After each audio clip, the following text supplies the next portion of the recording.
Look, it's not Dragon Age Origins, it's not Baldur's Gate 3, it's not Elden Ring, but Dragon Age the Veilguard is still excellent. Let's talk about it. Now, I had planned to shoot my review for Dragon Age the Veilguard last week. I was already 25 hours into the game. I had a really good feel for the game, partially because I got taken to a very cool preview event. EA flew me down to San Francisco, and with a ton of other journalists, we got a good 7 or 8 hours of the experience of Dragon Age the Veilguard. We got to spend time in the ridiculously complex character creator. We got to try out different types of classes. You could be a mage, a warrior, or a rogue, and there's all kinds of specializations that you can apply to these different characters. You can make them up however you want, and you create kind of the backstory. And essentially, you're thrust into this giant battle where Solus is bringing back 2 elven gods that are going to create havoc across Thedas. They're going to influence a bunch of backstabbing characters that are going to rise up and try to take over their various communities. They're also going to use the Blight to infect areas. They're going to employ the use of the Darkspawn and resurrect them to come and wreak all kinds of havoc. And you've got a bunch of different enemy varieties that are happening across the lands of Thedas. And you're going into cities, you're going into forest areas, you're going along the shoreline, you're going into dilapidated, flooded farmland, you're going into caverns and dungeons. You're going to see a whole bunch of beautiful and diverse scenery in this experience. So I had a really good taste of sort of the flow and the scale of the Enterprise. And then I jumped in for my review time, and this is in a period where there are tons of other games to be playing and reviewing and talking about, and that's also what's been taking me a little bit of time to get to this review. I've just had my hands full. There's just so many hours in a day, and I'm doing my best to keep up with all this stuff. And I have to tell you that playing through a lot of that sort of opening section again for the second time, and it hasn't been that long since I did it at that preview event, I did find that a little bit frustrating.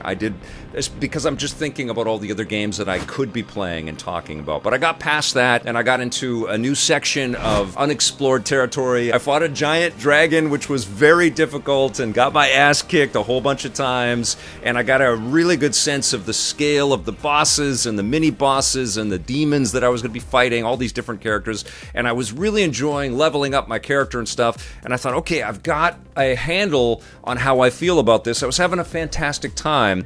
And I thought, okay, I'm going to step in front of the camera and talk about that this is a joy. This is a real treat of a game. And Bioware, yes, they took too long on this. And yes, it feels different from what we have experienced with Dragon Age 10 years ago or 15 years ago. And there are also lots of really cool exhibits of other action RPGs out there and sort of traditional turn-based RPGs out there that have tremendous value and have taken a beautiful space in the video game landscape out there. So it's not the same as it was when Dragon Age first erupted on the scene and took our breath away, our collective breath away, and really delivered something unique and special, backed on all of the experience that Bioware has as a role-playing game maker. And of course, all kinds of stuff has changed since then. And then I started to see all kinds of other discourse that was happening around Dragon Age the Veilguard, and I thought, you know what, I have to finish this game. I have to get through the entirety of the experience, even though I was pretty sort of set on how I felt about the game, and that didn't change, by the way, as I got to the amazing ending in this experience.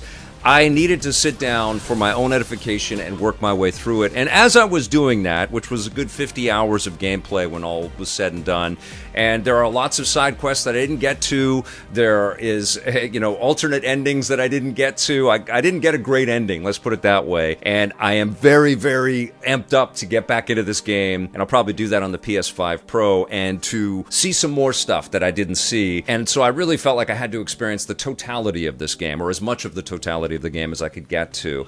And I have to say that I didn't enjoy shoveling it in. This is not one of those games that was built or designed, I think, to shovel it in. You can see that Dragon Age the Veilguard has its roots in something other than what the game turned out to be. You can kind of feel that the mission-based structure of Dragon Age the Veilguard sort of suggests the idea that this was about joining up with a couple of colleagues and playing it multiplayer, sort of like a Dragon Age Destiny kind of hybrid. And you can kind of feel that. It's like you go through one of the illuvians, the mirrors that put you into a place, and you battle and you do the mission, and then you kind of come back and you chat about it. And it's a really compelling way to engage with the game because there is a lot of exposition. There's a lot of stuff going on in this title where your mind can't grapple all of it as you're racing through it, because the core gameplay is very fast and very fluid. It's not Devil May Cry, it's not God of War, it's not up to that scale, but the combat is really fun. And one thing that I definitely noticed when I first jumped into this game in the preview was how fast everything is and how much this game is about racing to your next confrontation or conversation. And it really is about like just consuming so much so quickly the game, the way that the game is designed, not just the way that I played it. But it made me kind of recognize that reviewing it so quickly and trying to consume it so quickly is kind of breaking it. It's not really the enjoyable immersion that the game could be if you just sort of do a mission at a time, you know, and come back and reflect on it and think about it. And I started to feel kind of jealous for people that are going to play this and take their time with it and just sort of explore every single nook and cranny, because the levels are designed in a way for you to kind of keep circling back, almost like Jedi Fallen Order or a little Metroid-like. You gain some new abilities and some new stuff, and you can kind of circle back and see stuff that you couldn't unlock before. It's meant to be retraversed and re-experienced, and things are changing as you're impacting the story and you're making alliances and making decisions with the characters that you're going to connect with. And I could see that all happening, but it was just all happening like wham, wham, wham, wham, wham, wham. So I enjoyed the moments where Varric will take the time to kind of recount what has happened so far. And I was really immersed in the craftsmanship of the storytelling and the way that it's artistically sort of presented to us, you know, by beautiful ornate murals on the walls and all kinds of iconography that you might race past, and then you'll stop and circle back and you'll look at it and you'll see that, oh, it connects to this plot line or to this society or to this group of characters.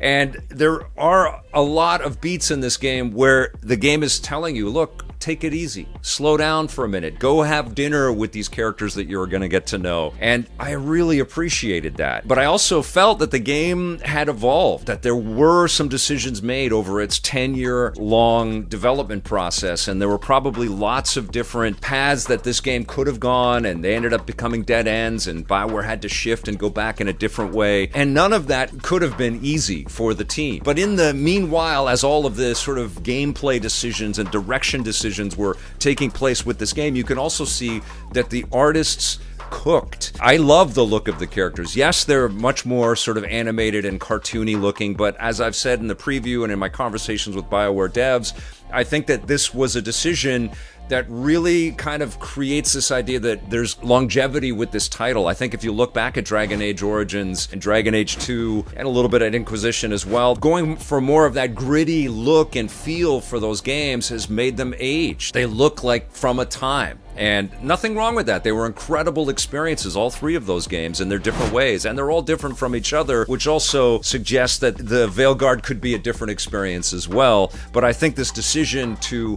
make it look like an animated film in a way keeps this game being something that will look fresh and cool for a very long time. I also think that the environmental work in this title is extraordinary. I think that the Frostbite engine is really showing it's got muscle, and it's able to offer up a lot of diversity in the way that things are constructed and the way that things look visually.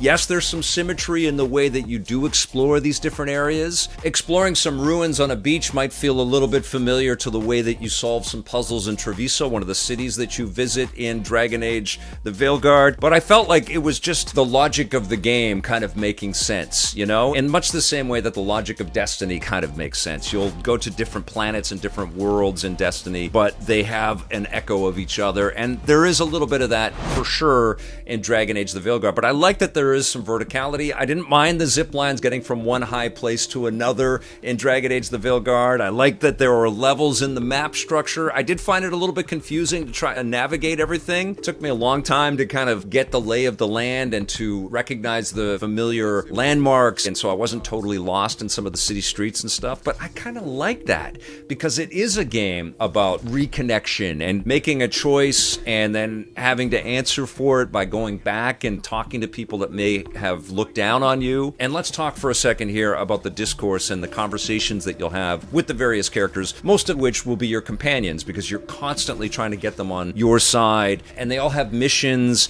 and objectives and hopes and dreams that they share with you, and you get embroiled in their lives, and you have to make choices as a player to connect with them. And the game really only works with you as the leader. It's really like a leader simulator. You really have to kind of come to grips with how you function as a leader of this group. And not everybody gets along, and not everybody wants the same thing, and you're going to make a few choices throughout the game, and maybe the choices aren't as impactful as the choices you have to make in the last chunk of the game, but you do have to make choices all the way along.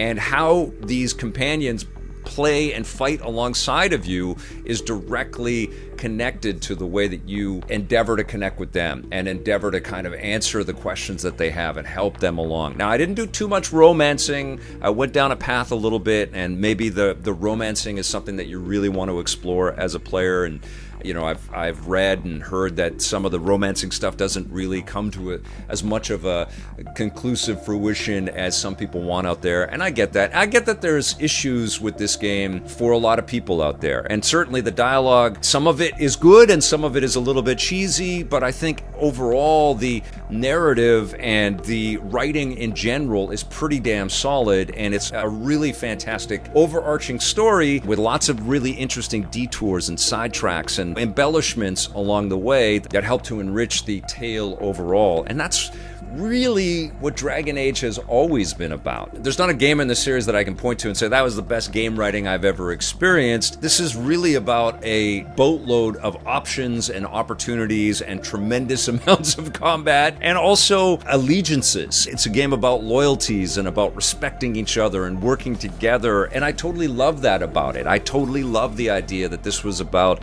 the weight on a leader and the choice of rising from somebody that's sort of in the shadows and has to rise to the moment and rally a bunch of different people and factions and other groups together to topple an impossible enemy. And I thought that was a pretty profound trajectory for the course of this whole experience. And it is a game of fast-paced action, and it is a game that really keeps you on your toes as you're playing it. I did find that there were some spongy bosses, and I was playing sort of at the mid-level, and I was dying again and again because it was just taking a long time to titch down the life bar. And so I did make it easier on myself by adjusting the difficulty in a couple situations. Most of the game I played at sort of the medium setting. I didn't like the game less when I was more focused on the story and a little bit less on the combat, but I felt like maybe there's a sweet spot and maybe there's going to be some kind of post-launch tuning that is applied there. But definitely one of my biggest frustrations with the game is that at the mid-level setting, some of those boss fights just go on a little too long. But I also have to interject that is my own frustrations because I'm on this timetable, this ludicrous timetable of trying to get through all of this material so I can come back and talk about it. And games aren't played like that. I know that many of you that are watching this are playing stuff from months and months ago or years ago and having a great time. I know that part of this gig is to try to get these reviews out as quickly as possible to appeal to you and whether this is your choice to pick up or not. And I get that, but sometimes these things shouldn't be played so fast and just jammed into your brain so quickly. And I really do think that the longer that you take to savor this experience, the more fun it's going to be, because there is a repetition to the theme, like in every video game, where you have to go out on missions and you have to fight various levels of bosses and you have to find the secret items to unlock this secret thing and get you progressing further. But then there's lots of other variety in there, lots of other just missions where you'll go out and have have conversations and you'll be rallying different characters to your cause and hopefully making the right choices in the conversation tree to get people to agree with you and align with you. And all of that does come into play. I mean, the payoff at the end is pretty phenomenal. Now, definitely, this game reminded me of other titles, and it felt very different even from Dragon Age Inquisition, although, admittedly, I've played a billion games since Inquisition, and I haven't had time to go back and play it again. I haven't played the previous 2 Dragon Age games in years, and so it feels different from what I can remember in my mind, but the games that this game kind of reminded me of are, I've heard a lot of people talking about Kingdoms of Amalur, and this certainly feels a little bit like that. But there's another game that this one kind of reminded me of, and it's a bit of a weird one. It is the Eidos-Montreal Guardians of the Galaxy game, which was also an action role-playing game. A lot of character banter, a lot of chatter, a lot of cooperation, where you're only playing as one character. You're playing as Star-Lord, but you can also interact with everybody and have them throw their powers into the fights, and you're doing a ton of that in this game. And in Dragon Age the Veilguard, there's a huge reliance on priming and detonating area effect magic powers and stuff like that definitely come in handy. And I was doing that as much as possible, but I was still getting my butt kicked plenty of times by characters throughout this, and part of it is that spongy nature of the boss fights. But I found this game to be, for me, nicely challenging. Lots of diversity in the combat and the way that this game flows. I played as a rogue this time. I played as mostly a mage in my preview playthrough, and I enjoyed having the sword combat, but I definitely leaned on being this awesome elven archer, I guess a little bit like Legolas, and just wiping characters out with my bow and arrow, and watching that get more and more powerful as we went along. And of course, you're finding all kinds of cool collectibles. You're upgrading them. You're upgrading your base, which is called the Lighthouse, and you're interacting with all the characters there. There's so much in this game. And I think baseline, I just want to tell you that it is definitely worth the price of admission. It doesn't have the mystery of an Elden Ring. It doesn't have the maturity, I think, of a Baldur's Gate 3. But it is a wonderful, wonderful action role-playing game with a really rich story, with lots of cool characters, gorgeous production values, and it's incredibly addictive. I want to go back and replay again, maybe not right away because I've got other stuff to play, but I want to play through the ending again, and I also want to try a couple of the other classes and just experience it. I mean, that's the other thing about this game too, is that it's really ridiculously fun and playable. And I do think that it's a bit of a reboot for this franchise. It has connections, and I know a lot of people are pissed off that they can't carry decisions from previous games into this one, and I get that. I get all of the complaints around this game, but does this game in 2024 justify its existence, its purchase price, its playtime, and its value to gamers out there? Yeah, 100%. This is a really, really fun game to play, and it's Bioware doing a terrific job making us a single-player, story-driven experience. There's no live service BS in this thing. I have really enjoyed Dragon Age the Veilguard. I think it's an excellent game, but please go ahead and tell me your thoughts on the game below, and go ahead and link to all the other reviews that you think got it more right than I did. That's fine. I love this game. I think it's terrific. It's not perfect. Maybe not as good as Metaphor ReFantazio or, Elden Ring or Baldur's Gate or a few others out there, but this is damn fine work and an excellent job from Bioware. I'm going to give Dragon Age the Veilguard an 8.5 out of 10.